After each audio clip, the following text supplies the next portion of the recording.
அஸ்ஸலாமு அலைக்கும் வரஹ்மத்துல்லாஹி வபரகாத்துஹு. அன்புக்குரிய சகோதர சகோதரிகளே, பொதுவாகவே புதன்கிழமையை பற்றி சொல்லும் பொழுது ஒரு விஷயம் சொல்லுவாங்க. நீங்கள்லாம் கேள்விப்பட்டிருப்பீங்கன்னு நினைக்கிறேன். பொண்ணே கிடைச்சாலும் புதன் கிடைக்காது அப்படிம்பாங்க. புதன்கிழமை ஒரு முக்கியமான நாள். மாமின் ஷையின் புதிய ஃபி யோமில் அர்பி ஆஇ இல்லா வக்கத் தம்மை, இப்படி ஒரு செய்தி வந்திருக்கிறது. புதன்கிழமை அன்று துவங்கப்படுகிற எந்த காரியமானாலும் அது நிச்சயமாக பரிபூர்ணத்துவத்தை எட்டி பிடிக்கும், அது பூர்ணமாக நிறைவடையும் அப்படின்னு சொல்லக்கூடிய ஒரு அற்புதமான ஒரு ஹதீஸ் தலீமுல் முத்தஅல்லீம் போன்ற அற்புதமான கிதாபுகளிலே, அரபு கலாசாலையிலே இது ஓதி கொடுக்கப்படுகிறது. அப்படி நாம் பார்க்கிறோம். இப்போ புதன்கிழமை என்பது முக்கியமான நாள் இல்லையா? புதன்கிழமையிலே ஒரு முக்கியமான ஒரு நேரம் இருக்குது.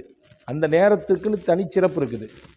அதில் என்ன சிறப்பு, எந்த நேரம் அது, அதில் என்ன செய்யணும் அப்படிங்கிறது தான் இந்த காணொளியில் முழுமையாக பார்க்குறப்போ. முழுமையாக கடைசி வரை பாருங்கள். சிறந்த பலன் உங்களுக்கும் எனக்கும் கிடைக்க வேண்டும் என்று நான் நம்புகிறேன். அல்லாஹ்விடத்திலே துவா செய்கிறேன். அன்புக்குரிய சகோதரர்களே, ஹஸ்ரத் இமாம் புகாரி ரஹ்மஹுல்லா எழுதிய நூல்களிலே ஒன்று அதபுல் முஃப்ரத் அப்படின்னு சொல்லக்கூடிய ஒரு நூல். அந்த நூலிலும் இந்த செய்தி வந்திருக்கிறது. அதே மாதிரி ஹஸ்ரத் இமாம் அஹ்மது பின் ஹம்பல் ரஹ்மஹுல்லாவுடைய ஹதீஸ் தொகுப்பாக இருக்கக்கூடிய முஸ்னத் அஹமது என்ற நூலிலும் இந்த ஹதீஸ் இருக்கிறது. ஜாபிர் ரலியல்லாஹு தஆலா அன்ஹு இந்த ஹதீஸ் அறிவிக்கிறாங்க. என்ன சொல்கிறாங்க அப்படின்னா, முஹம்மது நபி ஸல்லல்லாஹு அலைஹி வஸல்லம் அவர்கள் மஸ்ஜிதுல் ஃபத்ஹ் என்ற பள்ளிவாசலிலே தொடர்ச்சியாக 3 நாட்கள் துவா செய்தார்கள். திங்கட்கிழமை துவா செய்தார்கள், செவ்வாய்க்கிழமை துவா செய்தார்கள், புதன்கிழமை துவா செய்தார்கள். அவர்கள் கேட்ட துவா புதன்கிழமை அல்லாஹு தாலா ஏற்றுக்கொண்டான். புதன்கிழமை அல்லாஹ் ஏற்றுக்கொண்டான் என்பது மட்டும் செய்தி அல்ல. புதன்கிழமையில் ஒரு குறிப்பிட்ட நேரம், அந்த நேரத்திலே அல்லாஹு தாலா ஏற்றுக்கொண்டான் அப்படின்னு ஹஜ்ரத் ஜாபிர் ரலியல்லாஹு தஆலா அவர்கள் இந்த ஹதீஸை சொல்கிறாங்க. அந்த நேரம் எந்த நேரம் என்றால், லுஹர் தொழுகைக்கும் அசர் தொழுகைக்கும் இடைப்பட்ட நேரம். அந்த நேரத்திலே கேட்கப்படக்கூடிய துவாவை அல்லாஹு தாலா அங்கீகரிக்கிறான். இது ரசூலுல்லாவுடைய அந்த துவாவிலிருந்தே எங்களால் பார்க்க முடிகிறது. ரசூல் ஸல்லல்லாஹு அலைஹி வஸல்லம் தொடர்ச்சியாக ஒரு கோரிக்கை அல்லாஹ்ட்ட வச்சாங்க. திங்கக்கிழமையும் வச்சாங்க, செவ்வாய்க்கிழமையும் வச்சாங்க. புதன்கிழமை லுஹர் தொழுதுட்டு கேட்கக்கூடிய சமயத்தில் அல்லாஹு தாலா அவங்க 3 நாள் வைத்த அந்த கோரிக்கையை 3வது நாள் புதன்கிழமை அந்த குறிப்பிட்ட நேரத்திலே அல்லாஹ் ஏற்றுக்கொண்டான் என்று சொல்லிட்டு ஒரு செய்தி சொல்கிறாங்க. அதுதான் முக்கியமானது. ஜாபிர் ரலியல்லாஹு சொல்கிறாங்க, எனக்கு எந்த ஒரு முக்கியமான விஷயம் தேவைப்பட்டாலும், எந்த ஒரு முக்கியமான காரியம் ஆக வேண்டும் என்று நான் நினைத்தாலும் நான் என்ன செய்வேன், எந்த நேரத்திலே புதன்கிழமையிலே ரசூலுல்லாஹி ஸல்லல்லாஹு அலைஹி வஸல்லம் அவர்களுக்கு அல்லாஹ் துவாவை ஏற்றுக்கொண்டானோ அந்த நேரத்தை தேர்வு செய்வேன். அந்த நேரத்தை தேர்வு செய்து ஃபதுல்லாஹு ஃபீஹா, அந்த நேரத்திலே அல்லாஹ்விடத்திலே நான் துவா செய்வேன்.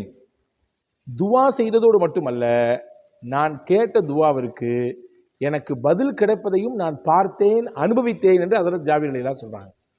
அப்போ அந்த பர்டிகுலர் நேரத்தில், அந்த புதன்கிழமையினுடைய அந்த லுஹருக்கும் அசருக்கும் இடைப்பட்ட நேரத்திலே நான் கேட்கக்கூடிய அந்த துவாவை, என்னுடைய முக்கியமான கோரிக்கைகளை, என்னுடைய முக்கியமான கவலைகளை, என்னுடைய முக்கியமான பிரச்சனைகளை, எனக்கான முக்கியமான தேவைகளை அந்த குறிப்பிட்ட நேரத்தில் நான் துவா செய்திருக்கிறேன். அதை நான் தேர்வு செய்திருக்கிறேன், அதிலே நான் துவாவும் செய்திருக்கிறேன். எனக்கு அந்த துவாவை அல்லாஹ் ஏற்றுக்கொண்டதையும் என்னுடைய வாழ்நாளிலே நான் பார்த்திருக்கிறேன் என்று செய்தனா ஜாபிர் பின் அப்துல்லா ரலியல்லாஹு தஆலா அவர்கள் இந்த ஹதீஸ் அறிவிப்பு செய்கிறாங்க. அன்பான சகோதரர்களே, ஒவ்வொரு வாரமும் புதன்கிழமை வருகிறது. ஒவ்வொரு வாரமும் புதன்கிழமையிலே லுஹர் தொழுகையும் வருகிறது. லுஹர் தொழுகைக்கு பின்னால் இருக்கக்கூடிய நேரம் துவா அங்கீகரிக்கப்படுவதற்கான சிறப்பான நேரங்களில் கட்டுப்பட்டது என்பதை நீங்கள் கவனத்தில் கொள்ள வேண்டும். சில முக்கியமான நேரங்கள் இருக்கிற, அந்த நேரத்தில் கேட்கக்கூடிய துவாவை அல்லாஹ் ஏற்றுக்கொள்கிறான்.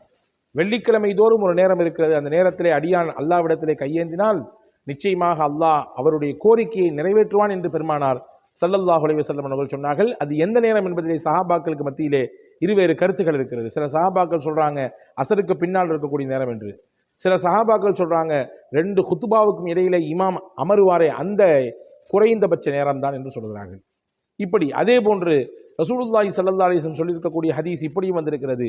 பாங்கு சொல்லி இகாமத்திற்கு சொல்வதற்கு இடைப்பட்ட அந்த நேரம் இருக்கிறதே, இதுவும் துவா அங்கீகரிக்கப்படுவதற்கான நேரம் என்று பெருமானார் ஸல்லல்லாஹு அலைஹி வஸல்லம் வரையறுத்து காண்பித்திருக்கிறார்கள். இப்படி பல்வேறு நேரங்களை பெருமானார் ஸல்லல்லாஹு அலைஹி வஸல்லம் வரையறுத்து காண்பித்தாலும் இந்த ஹதீஸிலே கூடுதலாக நமக்கான ஒரு பலம் என்ன, நமக்கான ஒரு ஆசுவாசம், ஆறுதல் என்னன்னா, ரசூலுல்லா துவா செஞ்சு கிடைச்சதுன்னு மட்டும் இல்லை, அல்லாஹ்வுடைய ரசூல் தங்களுடைய துவாவுக்கு அங்கீகாரத்தை பெற்றார்கள் என்பது மட்டுமல்ல, இந்த ஹதீஸினுடைய அறிவிப்பாளர் செய்த ஜாபிர் ரலியல்லாஹு சொல்லக்கூடிய செய்தி தான் நமக்கு முக்கியமானது. நானும் எங்கள் நாயகத்திற்கு அங்கீகாரம் பெற்ற அந்த நேரத்தை நாங்களும் தேர்வு செய்து, நானும் பிரத்யேகமாக என்னுடைய கோரிக்கை அல்லாஹ்விடத்திலே வைத்து அதற்கான பதிலையும் பெற்ற நேரம் அந்த புதன்கிழமையினுடைய லுஹருக்கும் அசருக்கும் இடைப்பட்ட நேரம் என்பதை நமக்கு சொல்லி சுட்டி காண்பிக்கிறார்கள். எனவே நாம் இதை உள்வாங்கிக் கொள்ள வேண்டும். நம்முடைய நேர காலங்களிலே, நம்முடைய நாட்களிலே, புதன்கிழமை வருகிற நேரத்திலே நமக்கான முக்கியமான கோரிக்கைகள், முக்கியமான தேவைகள், முக்கியமான கவலைகள், பிரச்சனைகள் இருக்கும் பட்சத்திலே அந்த நேரத்தை தேர்வு செய்து அல்லாஹ்விடத்திலே துவா செய்கிற பொழுது மிகச்சிறந்த பலனை அல்லாஹ்வுடைய தூதருடைய பரக்கத்தை கொண்டு, அல்லாஹ்வுடைய கருணையை கொண்டு நம்மால் பெற்றுக்கொள்ள முடியும். அல்லாஹ் உங்களுக்கும் எனக்கும் எல்லா மக்களுக்கும் தௌஃபீக் செய்வானாக. விளங்கி புரிந்து அதை அனுபவிக்கக்கூடிய வாய்ப்பை அல்லாஹ் நமக்கு நசீவாக்குவானாக. ஆமீன். வஸ்ஸலாம். அஸ்ஸலாமு அலைக்கும் வரஹ்மத்துல்லாஹி வபரகாத்துஹு. Karim's biryani paradise at liberty and catering services, கோடம்பாக்கத்தின் அறுசுவை அடையாளம்.